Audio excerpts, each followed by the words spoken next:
কামাল ভাই, একটা বিষয় একেবারে যদি বলি যে এই নির্বাচন কমিশনার বা অন্তর্বর্তীকালীন সরকার, বাংলাদেশের ইতিহাসে তো অন্তর্বর্তীকালীন সরকার এর আগে কখনো হয় নাই, এবারই প্রথম অন্তর্বর্তীকালীন সরকার, এইবারই প্রথম এইরকম দুর্বল পুলিশ বাহিনী, এইরকম অবিশ্বস্ত আমলাতন্ত্র প্রশাসন এবং বেয়ারা অন্যান্য বাহিনী, নাম বললাম না, তিনটা বললাম, নিয়ে নির্বাচন হচ্ছে। তারপরেও নির্বাচন কমিশনের পক্ষ থেকে দাবি করা হচ্ছে 144টা ঘটনার পরেও দাবি করা হচ্ছে, আজকে কমিশনার মাসুদ সাহেব একটা সংবাদ সম্মেলন করেছেন, তিনি বলেছেন যে এখন পর্যন্ত তারা মনে করছেন যে নির্বাচনের পরিবেশ খুবই ভালো।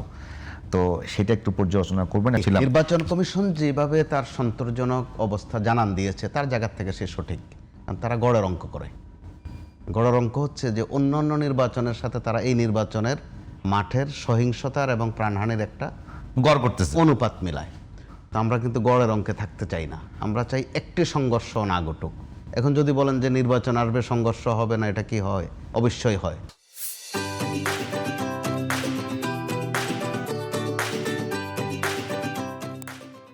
এর আগে তো 5 আগস্ট ঘটে নাই কখনো, এর আগে তো আমি ডামি স্বামীর নির্বাচন হয় নাই, এর আগে তো আমরা ওই যে লাইলাতুল নির্বাচন করি নাই, রাতের ভোট করি নাই। পরপর 3টা নির্বাচন যখন নির্বাচনের নামে তামাশা হয়েছে, এর পরবর্তীতে তো আমরা তামাশা চাই না। আর এখানে একটা কথা একটু ব্যাখ্যা করা দরকার, নির্বাচন আর ভোট এই দুটার মধ্যে কিন্তু একটু তফাৎ আছে। নির্বাচন কিন্তু এখন চলছে, এখন যেটা চলছে এটাও নির্বাচন, আর ভোট হচ্ছে যেটা 12 তারিখে হবে সেটা। ওইটার মধ্যে কয়েকটা পর্ব আছে।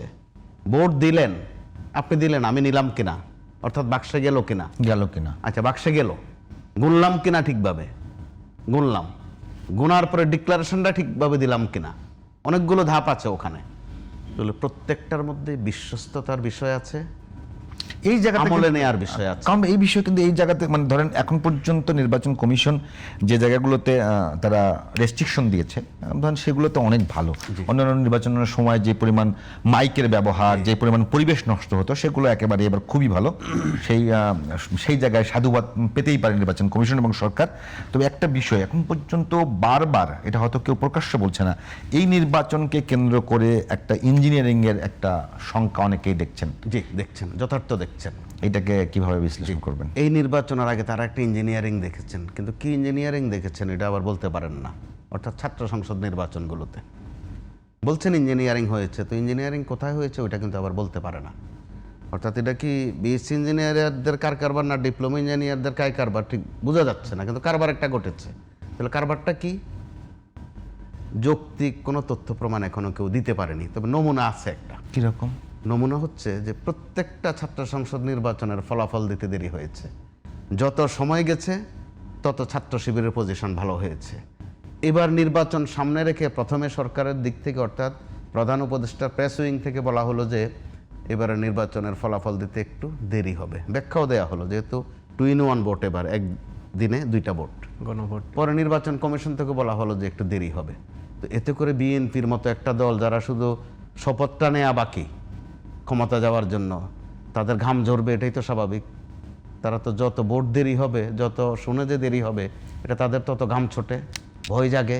কারণ তারা প্র্যাকটিক্যালি দেখেছে ডাকসু, জাকসু, চাকসু, রাকসু বা জকসু সর্বশেষ, যে যত দেরি হয় তত তাদের নসিব খারাপ হয়। তো ওই ভয় তো তারা করতেই পারে। ওটা কি আসলেই মানে ওখানে বিএনপি স্পেসিফিক কোনো অভিযোগ নিয়ে আসতে পারছে? এখন পর্যন্ত পারেনি, কিন্তু আশঙ্কাগুলোর কথা তারা বলে ধরে ধরে জানাচ্ছে। তো চাপে রাখাও ভালো, চাপে রাখার একটা দরকার আছে। আবার এ কথাও তো সত্য, আপনি যদি এই আইন শৃঙ্খলা বাহিনীর উপর নির্ভর করেন তাহলে গোল্লায় যেতে সময় লাগবে না। এই আইন শৃঙ্খলা বাহিনী কোন আইন শৃঙ্খলা বাহিনী? গত 1.5 বছরে কি কোনো নতুন রিক্রুট হয়েছে? হয়নি। আগে যিনি সিলেট ছিলেন তিনি এখন চিটাগংয়ে আছেন, আগে যিনি কুমিল্লা ছিলেন উনি হয়তো এখন শেরপুরে আছেন। জিনিস তারাই। তো তারা সংস্কারের নামে কারবার একটা করে ফেলেছে, তারা বদলি হয়েছে, কারো প্রমোশন হয়েছে, এটার নামে তাদের কাছে সংস্কার। কিন্তু আমরা তো এই সংস্কার চাইনি। আপনি পুলিশের কাছে যান, দেখবেন বাড়ি থেকে ধরে আনা প্রচুর অকেজো লোককে বড় বড় পদে বসিয়ে দেওয়া হয়েছে। সিভিল আমলাদের মধ্যে রীতিমতো চিরকুট দিয়ে বদলি হয়েছে, পদায়ন হয়েছে, পদোন্নতিও হয়েছে।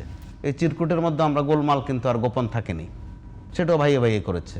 বিএনপি কিছু করেছে, জামাত কিছু করেছে, ফাঁকে সামর্থ্য অনুযায়ী এনসিপিও মন্দ পায়নি, ভাগযোগ পেয়েছে, কেউ ডিসি নিয়েছেন, কেউ এসপি নিয়েছেন, কেউ ফাঁকে ভিসি নিয়েছেন। তো এই কারবারের পরবর্তীতে আপনার একটু শঙ্কা জায়গা স্বাভাবিক, এরপরও কথা আছে, একটা ভরসার জায়গা একটা আছে। সেটার জন্য উদাহরণ হিসাবে আমি বলবো 5, 6, 7 আগস্টের কথা। ওই 3 দিন প্রশাসন বলতে কিছু ছিল না। পুলিশ তো বাংলাদেশে কোথাও ছিল কিনা উনি নিজে জানেন, আর কেউ জানেন না। না, ছিল না। হ্যাঁ। তো কোনো থানায় ছিল না। না, তো বাংলাদেশ চমৎকার চলেছে। কেন চলেছে? ওই 3 দিনে কোথাও কোনো খুন খারাপই নাই। অবাক বিস্ময়কর বিষয় কিন্তু, যেখানে ওবায়দুল কাদের আওয়ামী লীগের সাধারণ সম্পাদক, তিনি মাঝে মধ্যে 5 লাখ বলতেন, মাঝে মধ্যে 10 লাখ বলতেন, সর্বশেষ বলছিলেন যে 20 লাখকে হত্যা করা হবে যদি আওয়ামী লীগ না থাকে। কিন্তু প্র্যাকটিক্যালি আমরা ওই রকমটা কিছু দেখিনি। এটার রহস্যটা কোথায়? রহস্যটা হচ্ছে ওই দিন বিএনপি বলেন, জামাতে ইসলামী বলেন, আর বৈষম্য বিরোধী ছাত্ররা, তারা একাত্ম ছিল। ম্যাজিকটা কিন্তু ওখানে। সেই সাথে সেনাবাহিনীর একটা সমর্থন ছিল চমৎকার। তো সেনাবাহিনীর সমর্থন কিন্তু এখনও আছে। গতকালও কিন্তু সেনার প্রধান বলেছেন যে তিনি নিরপেক্ষ নির্বাচনের আশা করেন, সুষ্ঠু নির্বাচনের আশা করেন, কারণ স্টেক হোল্ডাররা সবাই নির্বাচন চাচ্ছে। এতে করে তিনি কোনো আশঙ্কা বোধ করছেন না। কিন্তু আমরা আশঙ্কা বোধ করছি একটা জায়গায়, অন্যতম 2 স্টেক হোল্ডার বিএনপি আর জামাত যখন সংঘর্ষ করে, আজে বাজে কথা বলে, ভয়টা কিন্তু ওখানেই জাগাচ্ছে।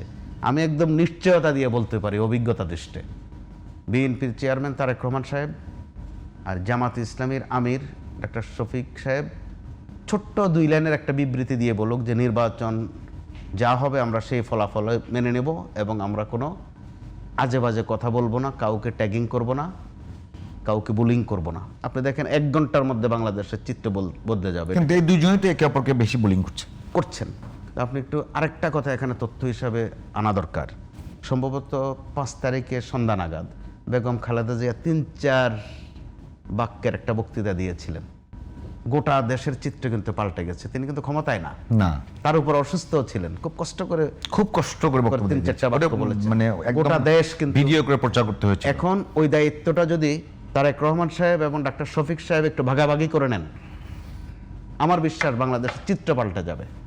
নইলে তারা যেভাবে বোলিং করছেন, ব্যাটিং করছেন, এই ফাঁকে আওয়ামী লীগের ফিল্ডিংয়ের জায়গা হচ্ছে, কিন্তু যথারীতি ফিল্ডিংয়ের জায়গা হয়ে যাচ্ছে আওয়ামী লীগের। সেটা মাথায় রাখতে হবে।